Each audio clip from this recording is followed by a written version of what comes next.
I never imagined that my life would be defined by the ruins of a factory, a place built for power, for domination, for the roaring steel monsters that once rolled out across borders with the arrogance of invincibility. But here I am, standing on a cold ridge overlooking what used to be Russia's biggest tank factory, the pride of an empire built on steel, aggression, and fear. Now it is nothing more than a collapsing skeleton of concrete and twisted iron, a monument to hubris. I close my eyes, letting the icy wind slice across my face. This is where my story begins, and this is where my revenge ends. But for you to understand how one woman could bring down the largest tank factory in Russia, the heart of their armored divisions, the fortress of their steel empire, you must know the truth. You must know what they did to me. You must know *** why. I chose revenge over forgiveness. ***. And you must know *** how betrayal turned an ordinary engineer into a weapon they never saw coming. ***. People tell revenge stories like they're legends, as if the heroes were born already hardened, already prepared, already ready to burn the world to ashes for justice. But that was not me. I grew up believing in logic, in machines, in numbers that never lied. I believed in steel more than people. Steel, at least, stayed loyal. When I graduated from university, I was recruited straight into the prestigious facility, known as Uralvagon, the colossal tank factory famous for creating some of the deadliest armored vehicles on Earth. Technically, they hired me for design optimization. In truth, they needed fresh minds to solve one growing crisis. Their tanks were failing, and no one knew why. I didn't know then that this problem, this fracture inside the steel beasts, mirrored the fractures inside the country, inside its government, and eventually inside my own soul. I was 26, too young to understand manipulation, too eager to impress, too naive to see betrayal coming. And betrayal did come. His name was Victor Andreev. He was my mentor, my superior, the man everyone in the factory feared, respected, or worshipped. But I admired him. He taught me design theory at a level no professor ever had. He showed me how tank armor responded to thermal deformation, how turret rotation systems could jam under heat stress, how to calculate vibration loads with nothing but chalk and intuition. He wasn't just brilliant. He was magnetic, and he knew it. He knew the power he held inside. Those walls, he knew the pressure his gaze carried. He knew the gravity of his words. And he used it, not at first. He was kind, encouraging, patient. Elizabeth, he told me once, one day you'll design something that changes the world. I wish he had never spoken those words, because he was right, just not in the way. He imagined, it was late winter when I made the discovery. Something was wrong with the tank's stabilizer system, a flaw so dangerous it could cause an entire turret to spin out of control under heat load. I ran simulations again and again, terrified that it was my own mistake, but it wasn't. It was sabotage, and not small sabotage. Systemic, deliberate, organized sabotage. Someone had been altering internal specifications to hide failures, cover corruption, and steal millions. The tanks rolling out onto battlefields or defective death traps. I did what any loyal engineer would do. I reported it, to Victor, and that was the moment my entire world fractured. He didn't praise me. He didn't encourage me. He didn't call for an investigation. Instead, he looked at me in a way I had never seen before, cold, calculating, assessing the damage I could cause. Elizabeth, he said slowly, for your own sake, forget what you found. I told him I couldn't. He smiled, a smile that stripped away every illusion I ever had of him. You already have. He whispered. 2 days later, military police arrived at my apartment. They accused me of falsifying documents. They accused me of espionage. They accused me of treason. I laughed when they read the charges. I thought it was a misunderstanding. It wasn't. It was Victor. He framed me so perfectly that I almost doubted myself. They interrogated me for 40 hours. No sleep. No lawyer. No sunlight. When they finally released me, they didn't return my job. They didn't clear my name. They didn't give me my dignity.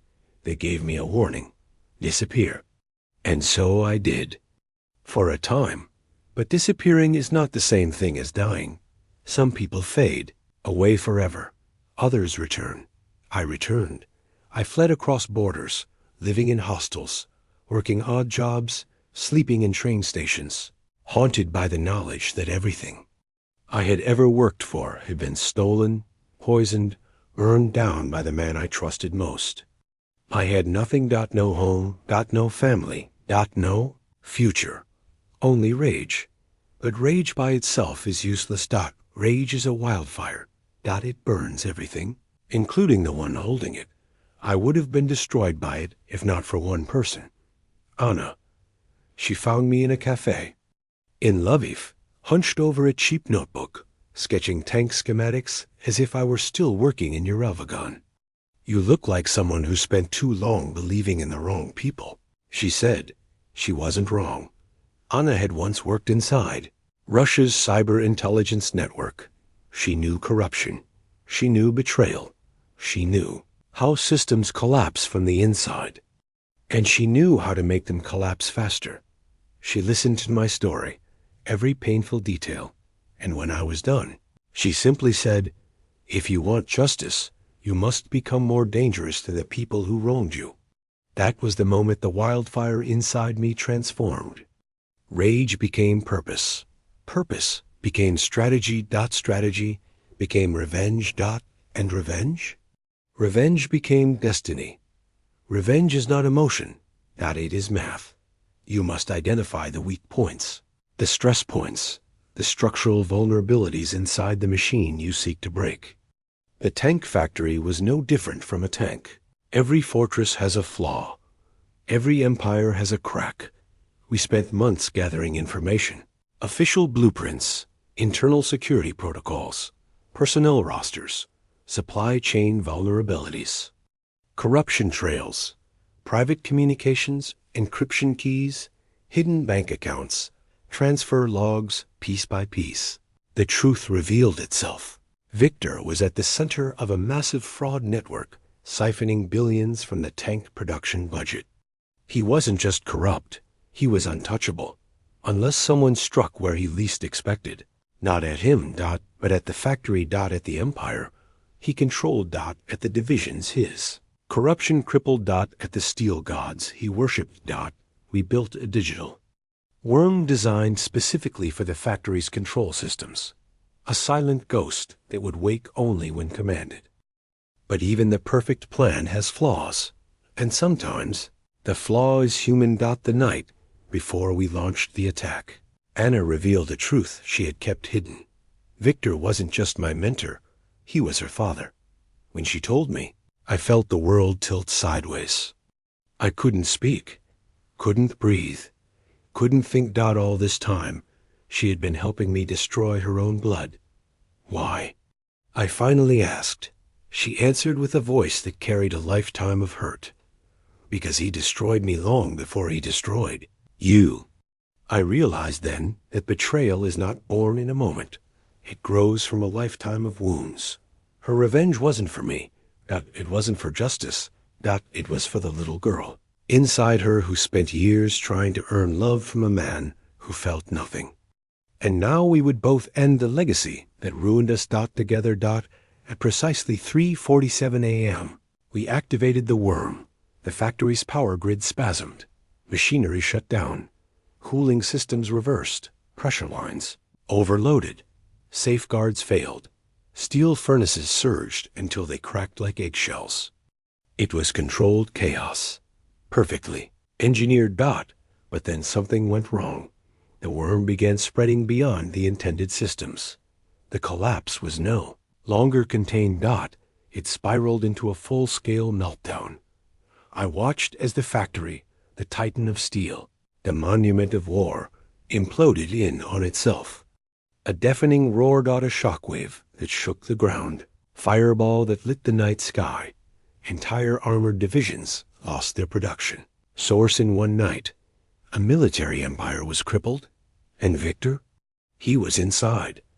I didn't plan for that. I didn't want him to die. I wanted him to face consequences, to experience the justice he denied me. But fate made the final decision. When the dust settled, the man who had once controlled thousands of lives vanished beneath the rubble of the world he built.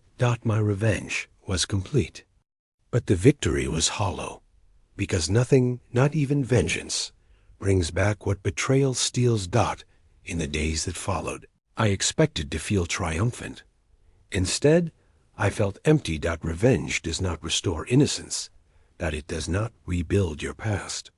It does not erase the nights you cried. It does not bring back the version of yourself that believed in people. Revenge only ends a chapter. It does not write the next one. But someone else did. Anna. She didn't cry for her father. She didn't mourn him. She stood beside the smoldering ruins and said, "Now we're free." But freedom is frightening when you've spent years inside chains. I wondered if we had done the right thing, if the cost was too high. If justice turned us into the very monsters we destroyed. Yet deep inside, I knew the truth. Sometimes the world forces you to choose between survival and morality. We survived. Revenge is not about destroying others. It is about reclaiming yourself. People think strength is loud, but real strength is quiet. It's waking up after betrayal and still choosing to move. It's standing alone in a world that tried to break you. It's refusing to stay silent when lies bury the truth. My story is not about tanks collapsing. Is not about a factory imploding. It is not even about Victor. It is about the moment I realized something powerful. You cannot control what people do to you, but you can control what you become because of it. And I chose to become someone unstoppable, not by hatred. But by clarity. I learned that pain can sharpen you, betrayal can awaken you, revenge can free you, truth can rebuild you, and purpose can transform you. Sometimes the greatest revenge is not destruction. It is rebirth. If you are listening to this, maybe you know betrayal too. Maybe someone broke your trust. Maybe someone stole your dream. Maybe someone tried to silence you. And maybe, like me, you stood at the edge of your own ruins, wondering if you would ever rise again. This is my answer to you. Yes, you will. Not because you are unbroken, but because you are stronger for surviving what broke you. Not because revenge heals, but because truth liberates. Not because you forget, but because you outgrow the people who tried to diminish you. Remember this. You are more powerful than the worst day of your life. You are more resilient than the betrayal meant to destroy you. And you are more destined than the person who tried to silence your voice. I am Elizabeth Ellis. I was betrayed. I was hunted, was erased. But I came back, not to destroy a factory. Not to take revenge, not to bring anyone down. I came back to rise.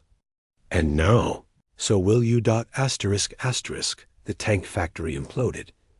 Entire divisions shut down. But I did not collapse with them. I rebuilt myself from the ruins. Stronger. Wiser. Unbreakable. And so can you.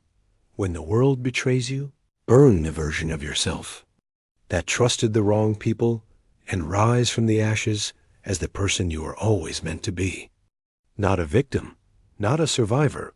A force, a storm, a destiny rewritten by your own hands. This is not a revenge story. This is a rebirth, and it begins now.